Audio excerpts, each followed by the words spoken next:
A client in reality only pitches their business about every 3 to 4 years. So they can't be expected to know the ins and outs of all the agencies and their strengths and weaknesses. We bring that expertise, we know the USPs of the agencies, we know their work and we know their talent pool. It requires quite a lot of planning to make sure that you create conditions that motivate agencies to want to participate in this process. I think we bring fairness and impartiality to the process, which often doesn't exist on the client side because they may have their own preferences of people they've dealt with in the past or maybe their current agencies. So we bring that. I think we bring objectivity, added value in terms of the knowledge of the industry and individual agencies, because we know as pitch consultants who's winning new business, who's not winning new business, where people have moved to, who are the best creatives, who are the best strategic planners. So we know the dynamic of each agency and the industry itself.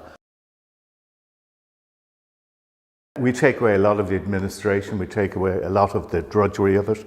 We do the planning, we set up all the meetings, we line up all of the agencies for the initial consideration list, then we define it down to a short list. So I think we take a lot of the workload away from the client, allowing them just to attend when they need to attend. And also that little bit of added value knowledge is hugely important, those insights that we bring. Who is the senior team? What are they particularly good at? What business do they currently retain? What business have they lost? What awards have they won? And so on. And I think this is something a pitch consultant who is well connected into the marketplace needs to be able to deliver quite quickly. It could be argued that clients with smaller budgets might benefit disproportionately or proportionally more because they have a smaller marketing resource. And I have never met a client who has used a pitch consultant and has not learnt a massive amount from that consultant. So that transfer of knowledge is a huge value in itself. All the time, we would very much champion best practice and champion the guidelines. Our hands are often tied by clients' procurement rules.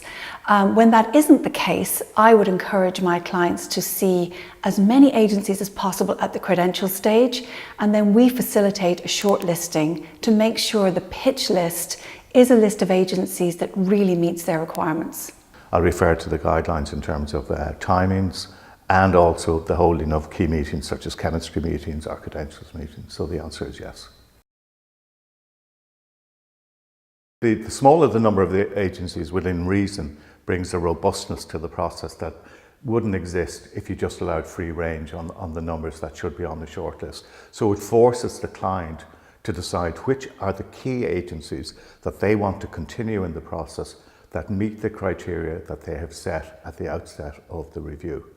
And by having that criteria, it means they can be sure that only those 4 agencies or less than that will actually meet all of the criteria and will meet the satisfaction when selected. Hugely important. In the end, you're not selecting an agency, you're actually selecting a group of people, maybe 4 or 5 or 6 people. And it's really important that the client meets those people and they can then see how good they are, how they'll get on with them on a day-to-day basis, what knowledge the agency people have of their individual skill sets and how they're going to work with their colleagues. They're very important in helping clients and agencies understand how each party works and get a sense of each other. I think as well they're very useful for agencies to sense check any strategic or creative directions that they're considering. We would always factor it in as part of our overall recommendation. To sit down and really understand what they're looking for from an agency partner, and then to communicate that very clearly through the process to the agencies.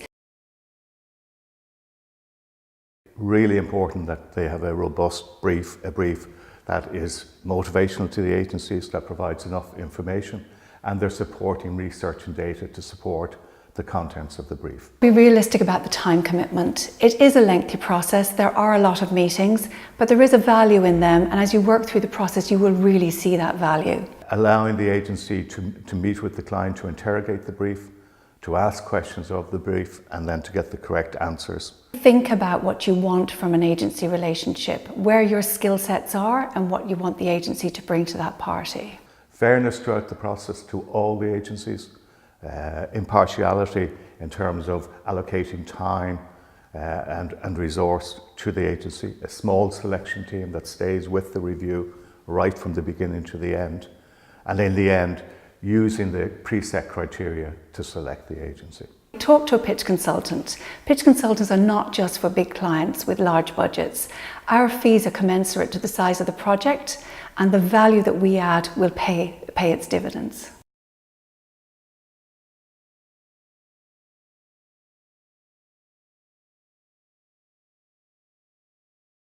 You know, when you have a long relationship with an agency, there's a lot of knowledge there, you know, and when you move to a new agency, you're starting from ground zero again, and essentially for a client, you're paying for the learning curve of others. But having said that, there are times when a relationship has just run its course and, you know, you need to move on. Don't go to pitch unless you really have to. More and more of my time is spent on relationship management, and that's looking at the agency-client relationship, looking at the strengths, looking at identifying the weaknesses, and helping the client and the agency address those issues and those weaknesses.